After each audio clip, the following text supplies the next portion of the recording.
This conference will now be recorded.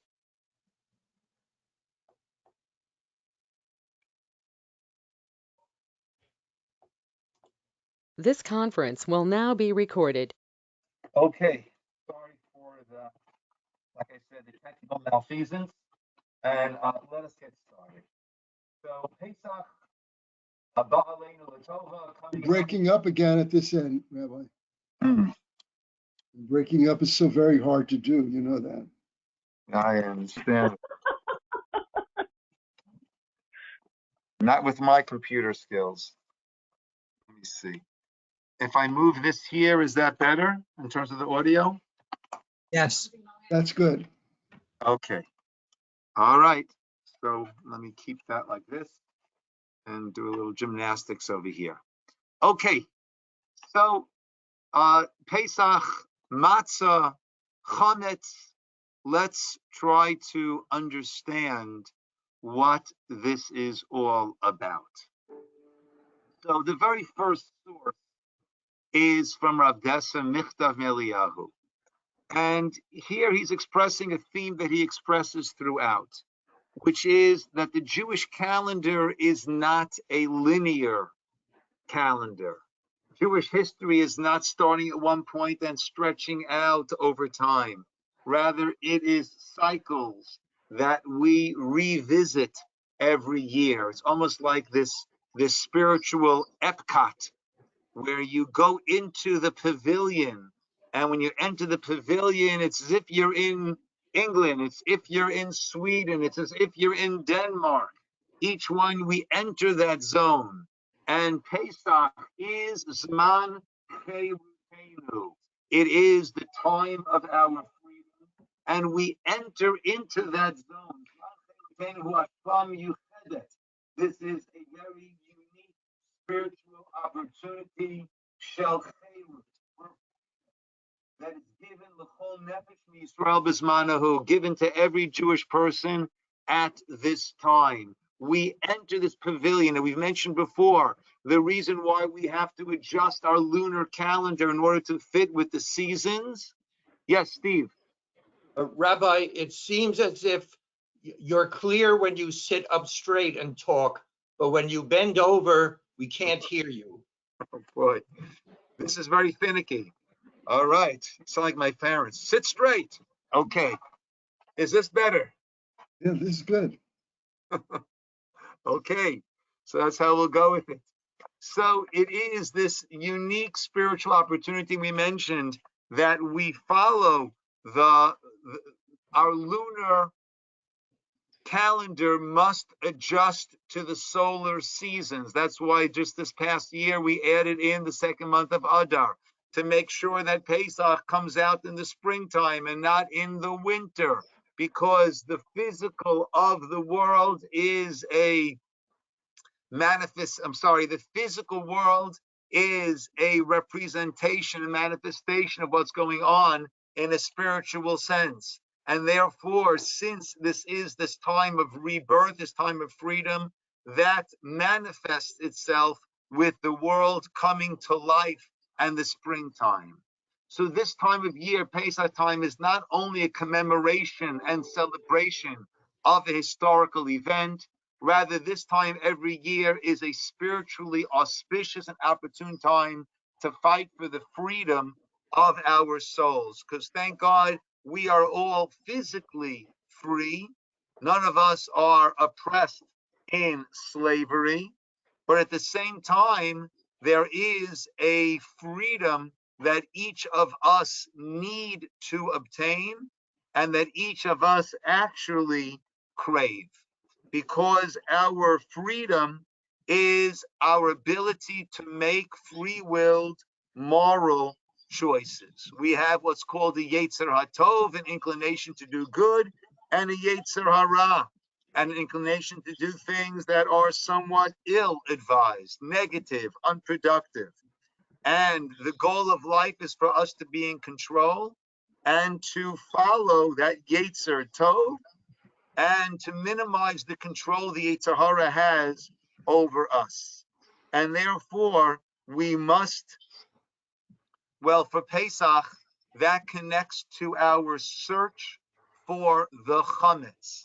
The chametz, when the matzah will soon see, is very much linked to this idea of being in full control of oneself. The famous Gemara, Bracha source number 2, Rav Alexandri Batan de Matzi Amar Hachi, after his davening, he would say the following.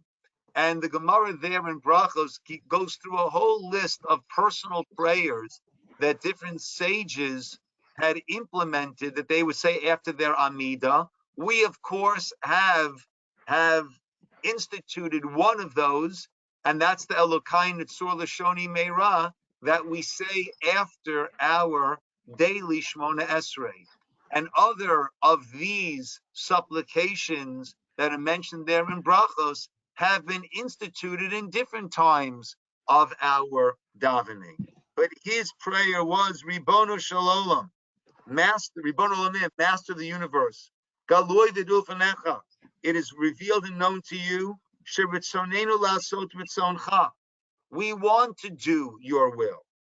Umi ma'akev. What holds us back? Soor seba'isa. It is the yeast in the dough.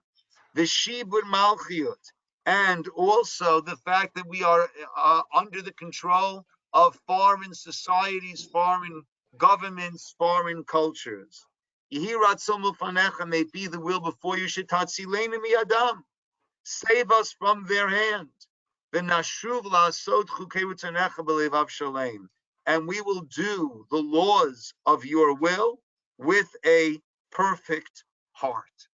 So we see the connection that is brought between chametz, the yeast in the dough, chametz, and the yetzer hara.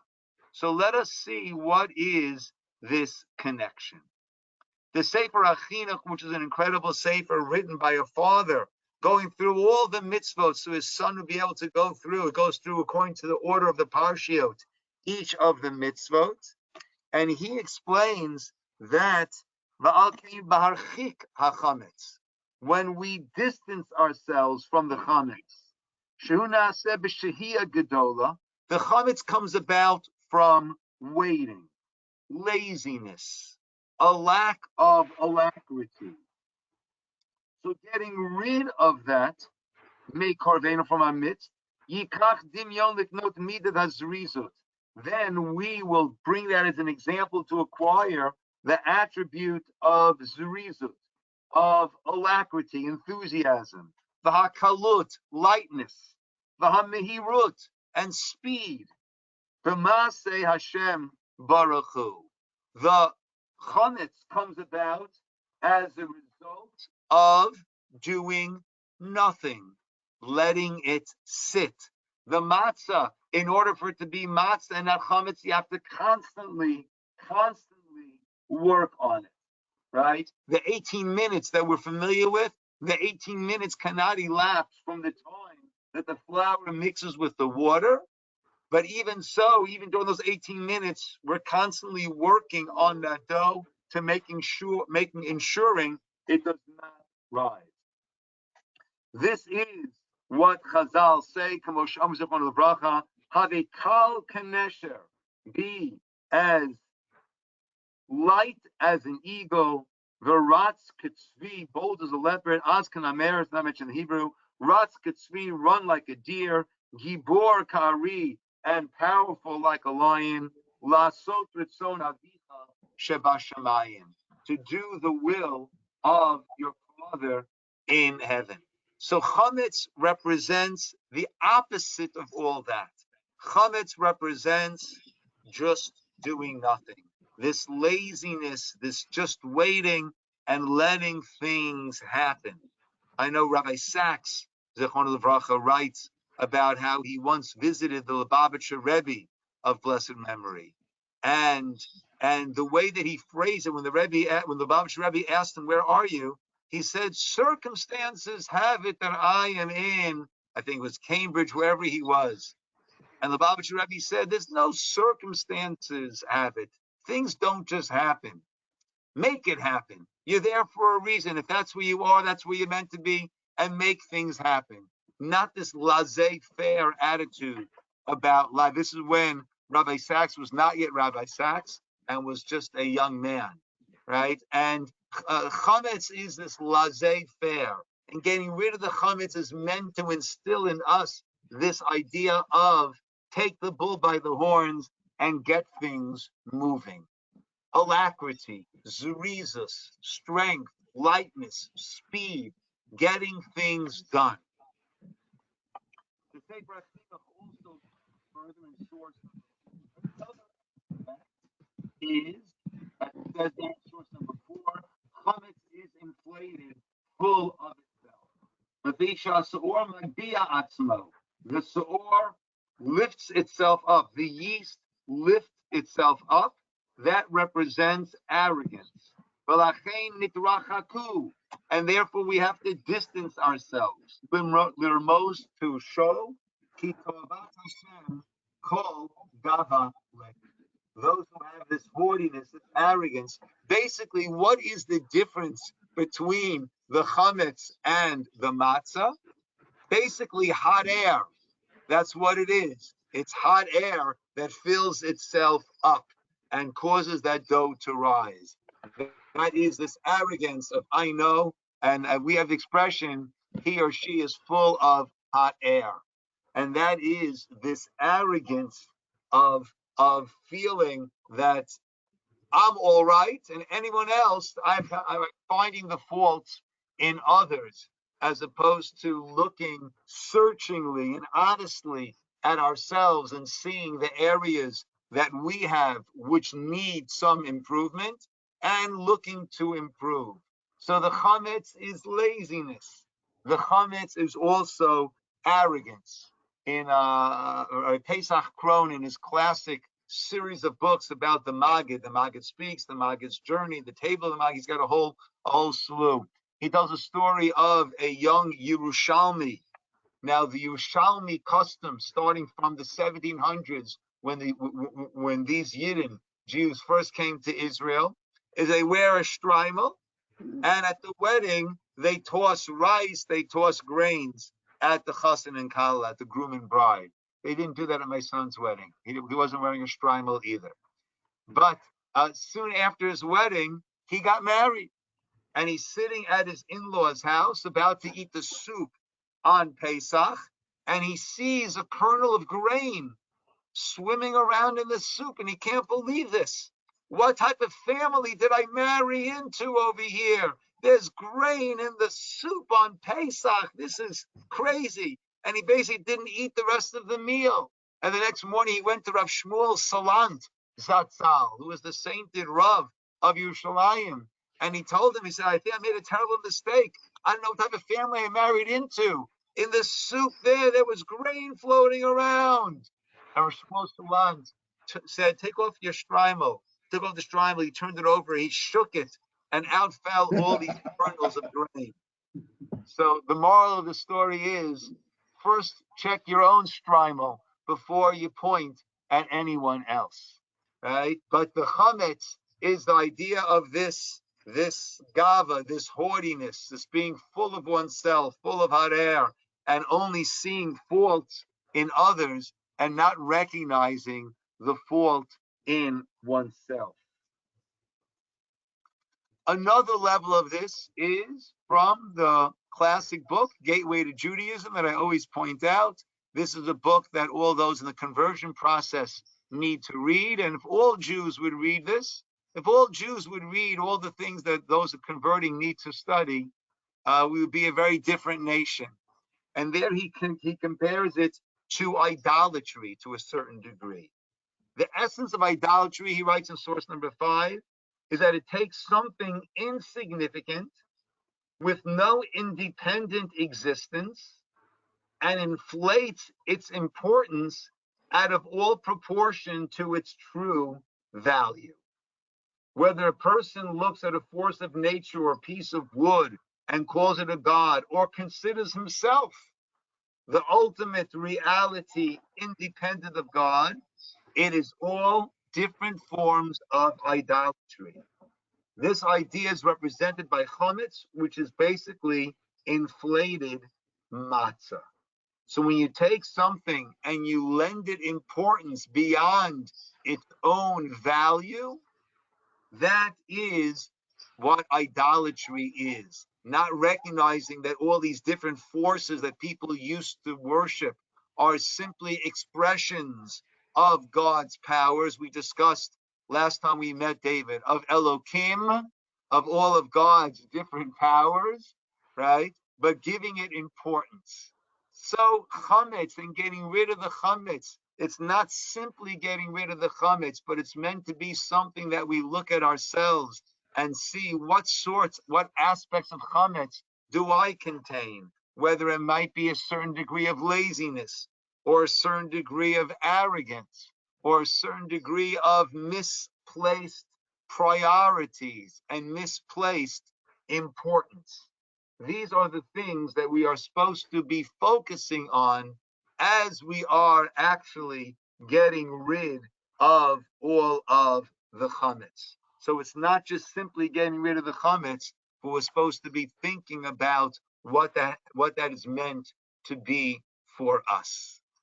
But that is all removing the negatives, meaning removing that which is getting in our way of expressing and really feeling the freedom. But once we've removed the sur me ra ba'asei tov, only once we have removed the ra, then can we focus on the asei tov, on the doing of the good. So let's see from Rav Hirsch in source number 6. Freedom, by which we mean deliverance from the burdens and the breaking of chains, is only a negative good. This freedom is merely a state in which the impediment standing in the way of fulfillment of the human vocation has been removed. It is merely a state in which room has been made for the divine likeness to shine forth in man. That's the sur me ra. We've removed the impediments. However, now we need the asay tov, the deviate, the move from the bad and do good. If this vocation is to be fulfilled, if this likeness is to be realized, and the person who has become liberated and has been freed from his burdens must acknowledge him, capital H, to whom he owed this liberation from his burdens and this freedom. The freed, unburdened person must accept his freedom from burdens and his liberty as a gift from God. He must recognize in God the source of his freedom. He must feel himself eternally bound to God and in service to him precisely because of his freedom. And that is why, my friends, the moment we left Egypt, we started to eat the matzah, right? Because, well, you might say, well, Rabbi, as the verses say, there wasn't enough time for the bread to leaven, and therefore we ate matzah as we left. But if God had waited 210 years to take us out of Egypt, I imagine he could have waited 210 years plus 18 minutes. And that way we could have had some good French pastries as we're leaving Egypt. So God wanted us to be eating matzah as we left Egypt in order to understand that we're not going from slavery to Egypt to a free-for-all, but rather the freedom is to now serve God on our own volition, as opposed to being indebted, enslaved to a tyrannic ruler who's trying to destroy us. We are now in service of Hashem, who is the only way through which we actually build ourselves up. But it is going from slavery in Egypt to becoming Ovdei Hashem, servants of Hashem. How do we gain this freedom? So that the Mishnah in Avot says, Pirkei Avot 6:2, Rishum and Levi said, Haluchot Masei Elokim Hema, talking about the tablets of the Ten Commandments. They were made by God. Va'michtav Michtav Elokim Hu, and the writing was the writing of God, charut al haluchot, engraved on the luchot, and we say there, al tikrei charut ella cherut. Don't read and understand it simply as engraved, charut, but also the same letters spell the word cherut, and cherut is freedom. She'ein lecha ben chorin elami she'osek b'talmud Torah. The only free person is a person who is engaged in Talmud Torah, meaning engaged in the study of Torah. Meaning, in order to be free, one must be fully in control of oneself. And that's why even on the Yom Noram, on the high holidays, when we're speaking about the Melech Elyon, the king above, the king above, the king above, at a certain point we close the ark and we speak about the Melech Evyon, the impoverished king, referring to the Satan, referring to the Yetzer Hara, to the evil inclination. Yet we call him a Melech still. The reason we're calling him a Melech still is because a person can become enslaved to their passions, to their lusts, to their habits, to their desires, and they are still enslaved. But the study of Torah, that connection to God that we have through the study of Torah, that is what helps a person in terms of being fully in control of themselves. And that is the charut al haluchot. So that is the idea of the chametz, and ridding ourselves of all of those aspects that the chametz actually represents, and bring ourselves to the Torah, bring ourselves to Hashem, and becoming, like we said before, instead of Avdei Paro, but becoming Avdei Hashem. It's very interesting. Mitzrayim, Egypt, comes from the word netzar, which is something that is limiting. It was constraining, constricting our ability to choose. Paro, Pharaoh, Paro comes from the word para, pei resh ayin, which means opening up, meaning it's a free-for-all. Anything that a person can do, a person does. But once again, the question is the person in control or not? And therefore, the Pesach Seder is not simply something that we commemorate, but that's why it is meant to be this very experiential act, as the Sefer HaChinuch in number 8 explains. It is proper for us to do actions which demonstrate mimala gedola shalenu ba votosha, which represent that lofty level, the spiritual heights that we reach at that time of the Exodus.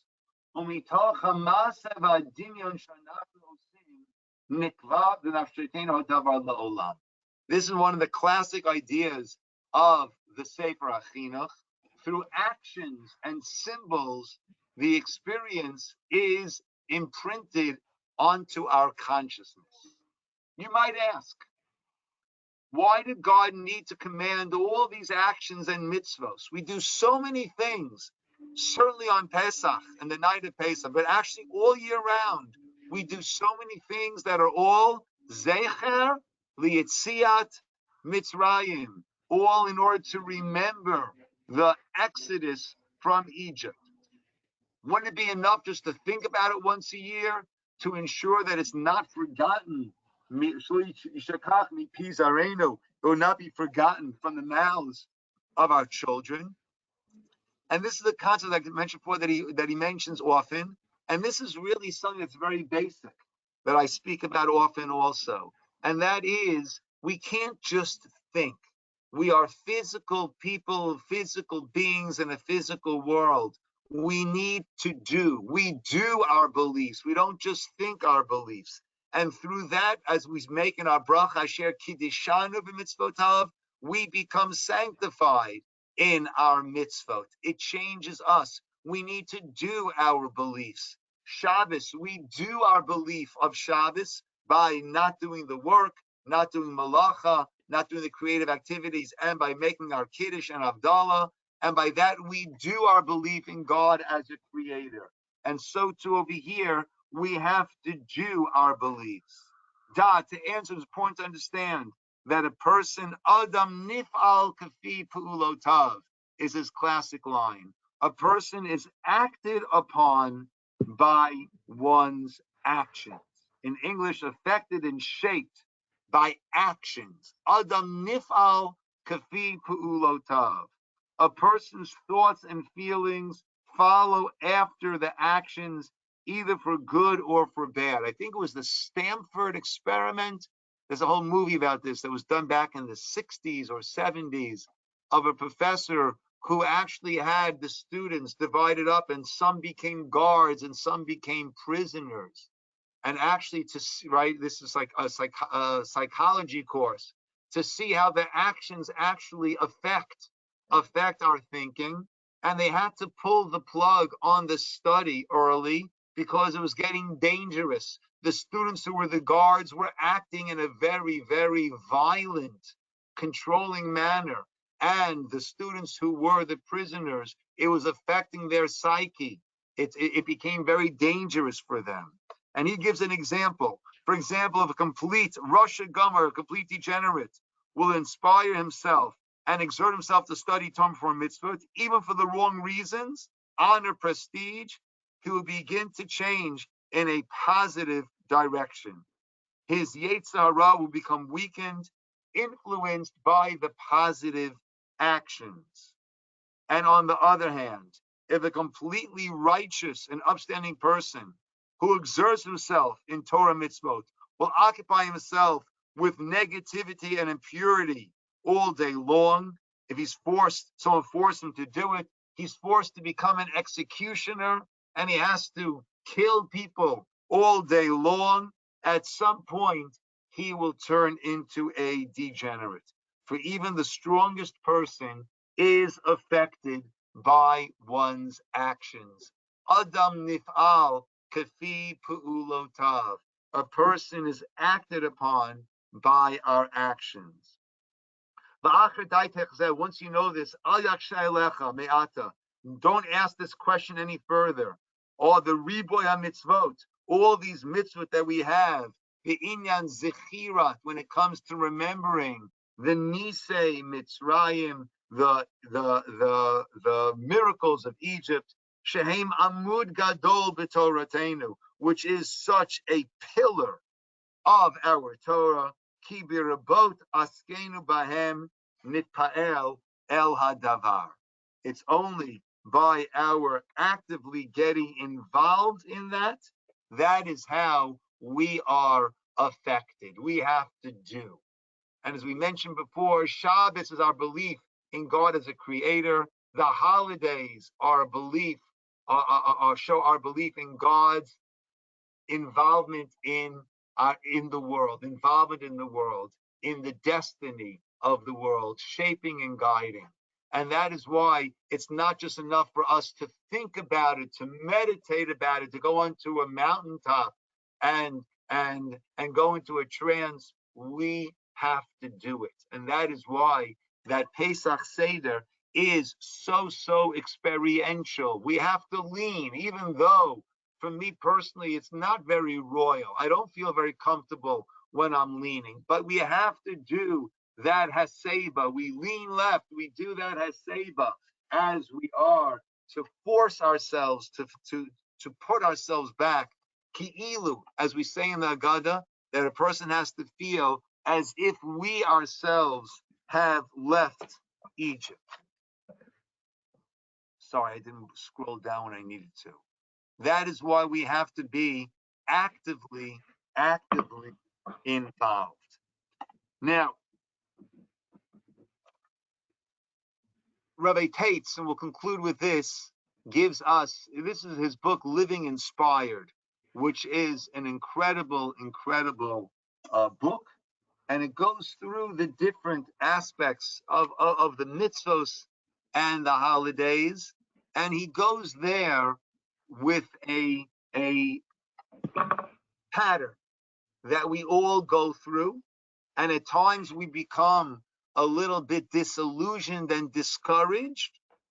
But we have to recognize this pattern. And once we understand that this is the pattern, then it will not lead to us feeling discouraged. And he writes as follows: the natural pathway of all life experience begins with inspiration and soon fades to disappointment. Let us analyze this phenomenon and understand it. In order to save the Jewish people in Egypt, outside help was necessary. God appeared and elevated us spiritually, although we did not deserve it intrinsically. We had not earned it. It came from above. It's interesting when it comes to Shavuot and the Omer, which we'll discuss as we move through the weeks. So Pesach is called Shabbos.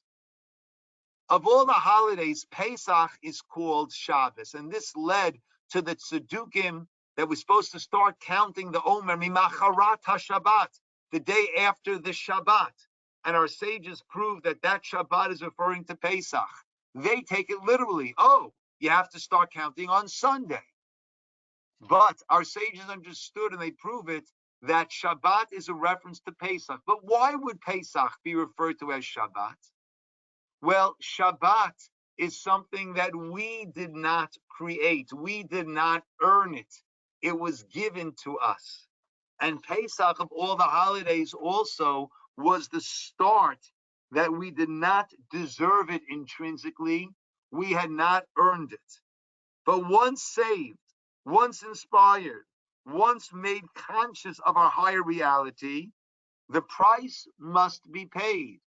The experience must be earned.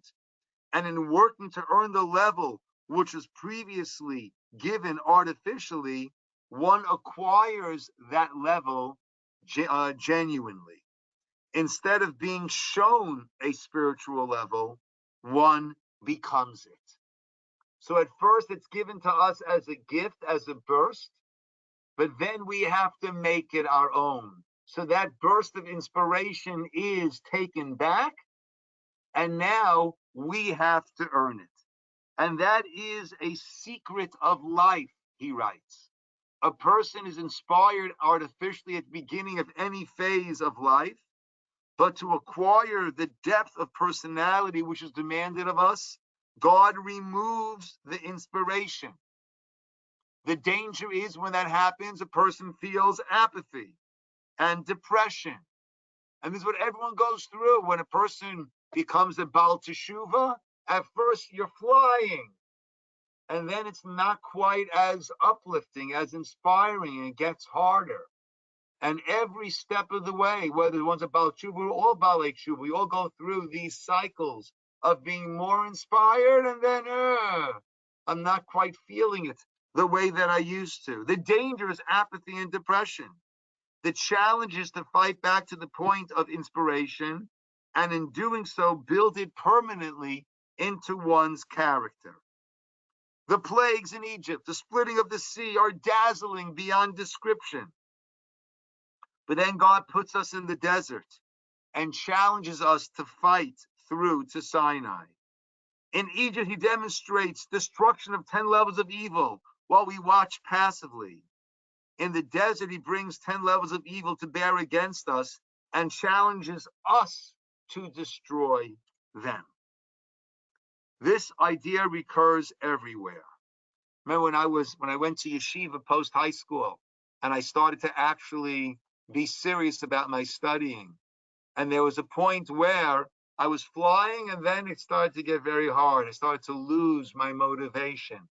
And I spoke to my rabbi there, and he gave me the following mashal, the following parable that Rabbi Tates gives. It is like a father teaching his child to walk. First, the father supports the child as he takes the first step. And it really, at first, the parents are almost holding the hands and the kid's feet are going in the air. And the kid thinks that he's walking. And then slowly, a little bit of weight, a little bit of weight, a little bit more weight that he takes. Ultimately, then the father must let go. And the child walks on his own. There is no other way to learn. And the child must take a frightened and lonely step unaided. Only then, when he can walk independently, can he feel his father's love in the very moment which previously felt like desertion. Right? The parent let go. Why are you letting go? That was the true love enabling the child to learn to walk on his own.